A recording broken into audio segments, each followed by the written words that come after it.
at Elevate 2020. Kids win or? No, Elevate 2020.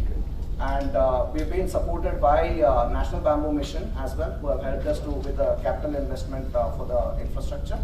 And KSFC is one of the bankers who have enabled us to have some debt funds as well.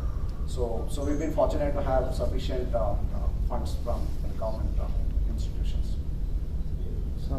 So linear lifestyle of mass consumption has to change, sir, and it has to change step by step. It has to change incrementally. Some of the change will be bought in by the end consumers. Some changes will have to be introduced by businesses. Mass consumption. Correct, mass consumption as well. I mean, mass consumption is happening because of the nature of us trivializing some of these materials. Now, if I put the value of gold to the plastics, nobody is going to throw away the plastic, right? So there is a system that needs to be built in where people are incentivized to circulate the material, return back the material, and that culture will change. The shift will happen, and it has to happen for us to have a sustainable future. This linear madness of buying, making, and then using and throwing is not going to happen. There is no one material which is going to help us to shift. Let's say today I'm using plastic spoons and plates. Tomorrow I'm going to use a bagasse-based stuff. It's not the solution. It's a very short-term solution if you ask me. Some of the reports which I have studied, of course we've not done a very detailed life cycle assessment of them.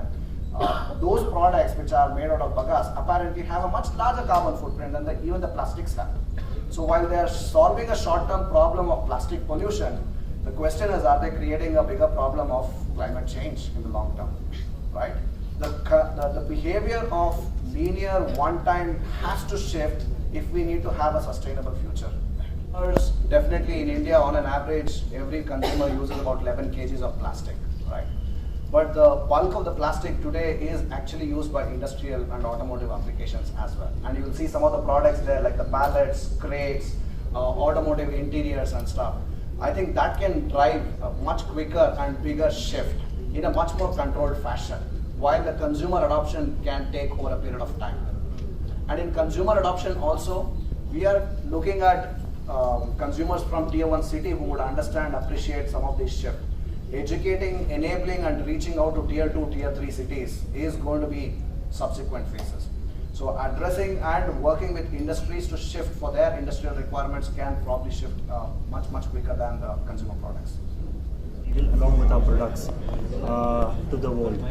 The other part which is very critical in our journey is the platform which we are using, we want to make sure we communicate rightly and honestly to our customers so that when they buy our products, they understand what they are buying, they understand the value of carbon footprint they are saving, and also we want to stay honest and true and avoid greenwashing, which is a very common standard practice or industry practice, just to lure customers or create a ploy and communicate in a wrong way to the end consumers.